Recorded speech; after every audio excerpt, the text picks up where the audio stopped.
მე და ასლან აბაშიძე მეგობრობდით ძალიან. არ ვიცი საიდან, მაგრამ ერთი ჩემი საერთო ნაცნობი გამომიგზავნა და თან ტელეფონზე დამელაპარაკა ბატონ მაოლისო, როცა მოახორხო, ჩავობრძანდით ბათუმში, მე ძალიან მინდა თქვენთან გაცნობაო. კი ბატონო ასლანაზე, თუ გინდა მანქანას გამოგიგზავნით.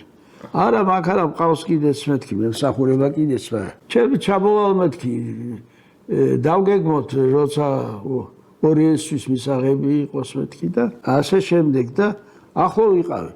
რაღაც მოვწონდი ძალიან და გამისვლო ნახა, მე აღორძინების კავშირი ქონდა მაგას რა. ამის თავმჯდომარედ დამნიშნა თბილისის. ხო, 2 თუ 3 ოფისი მქონდა, ფულებს იხდიდა და ოფისის სასარგებლო და ნუ ახლა მე ჩემედლო დამეხარჯა და მესარგებლა და თანამშრომლები იმწყავდა საახლობლო ზოგს შიმშილი თუ გდებოდა ცოლშვილი და ჩემთან რაღაც საქმეებზე დავნიშნე და ესეთნაირად ვარჩენდი ხალხს და ხელს უწყობდი. მე ძალიან მომწონს ასლანი და თვითონაც რაღაც კაი განწყობილობით იყო. ასლანი პატარა კაცია, მაგრამ კაცი ჭამია რა, მკვლელია. მაგისი შემშინებელი კაცი არ ასწორებს, მაგრამ ხო მოკლა იქ იმას უნდა და ვერ მოკებული მიყვან.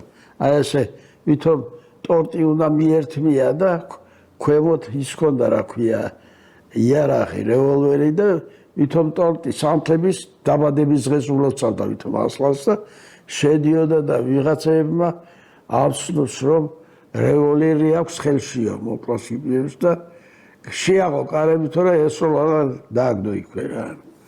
ხო და აი ასეთი კაცია, ვაშკაცი. ზოგი ვერ გააკეთებდა ამას, არ გააკეთებდა. ძალიან დიდი ხათრი ქონდა ჩემი. ასლანი და მე ერთ დღეს მოგწავ გაფუჭებელმა მიშავ თორე. კარგად ვიქნებოდი ეკონომიურად, კლინიკაც მექნებოდა ჩემი და გამიკეთებდა ბატონი ასლანი. ხათრით იყო.